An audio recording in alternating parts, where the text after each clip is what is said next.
Benefit Media. Ebiseera ebisinga tukola ensobi naye ne tugaana okubikkiriza. Abantu bangi ekyamazima we basobya bagaana okukkaanya n'ensonga yaabwe gye babasobezzaako era n'abandi bagiremerako era ne bafuna n'abawagizi. Bwe kityo era bwe kyali oluvannyuma lw'omukulu eyali omukubiriza w'olukiiko lw'eggwanga olukulu omwami Jacob Lukoli Oulanyah okuva mu mulamuno obw'ensi mu kibuga Seattle mu ggwanga erya America. Ebigambo bingi byavaayo nga byogerwa era bangi baavaayo n'ebigambo ebyali eby'ensimatu. Omu ku bo ye ssaabalamuzi w'eggwanga lino eggwanga Uganda omwami Alfonso Owinyi Dollo.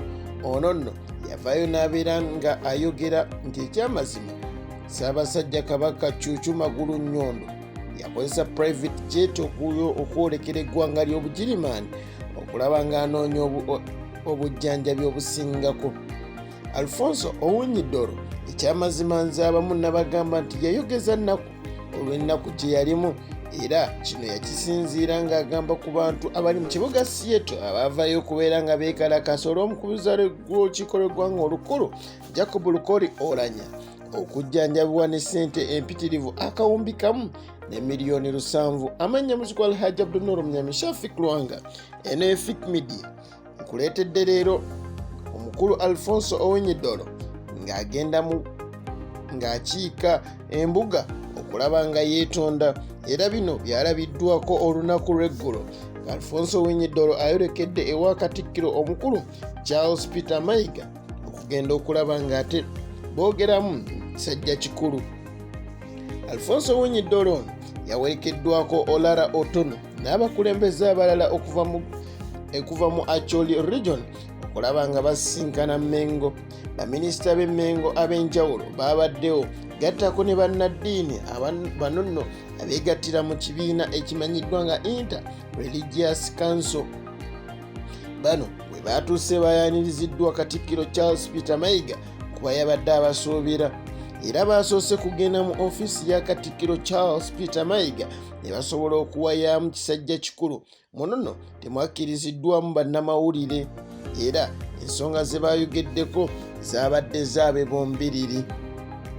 Bwe baamalirizzaawo basobodde okuba nga ate beeyongerayo ne bagenda awali ekifo we baba bategekedde okulaba nga basinkana n'okwogera eri eggwanga okutegeera kiki ekisinza okubaleeta. Ssaabalamuzi Alfonso Owinyi Dollo yavuddeyo n'asiima Katikkiro Charles Peter Mayiga okukwata ensonga zino kisajja kikulu era n'avaayo n'amugamba nti ekyamazima nayogera byali byansimatu naye nzize wano okwetonda. Ssaabalamuzi Alfonso Owinyi Dollo oluvannyuma lw'okulaga ekifaananyi ekyenjawulo buli omu kyali tajja kukkiriza nti ekyamazima ssaabalamuzi ku ddaala lyaliko ayinza okukiika embuga najja nga neyeetonda. Sinakindi Katikkiro Charles Peter Mayiga yavuddeyo n'agamba nti ekyamazima omukulu ono kyakoze ate yandibadde yayita bo okugendayo abeetondere mu ofiisi gye bamusanzeemu olw'ekifo ekirungi oba ekifo eky'amaanyi kyalimu.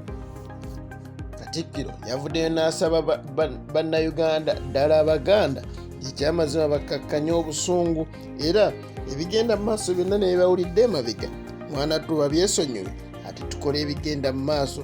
Kino nno kyaddiridde oluvannyuma lw'omukulu ono okujja okwetonda era ebato Katikkiro n'asaba Abaganda ate bagende mu maaso n'ebigamba Buganda beesonyiwe ensonga za Alfonso Owinyi Dollo era n'asaba buli omu amusonyiwe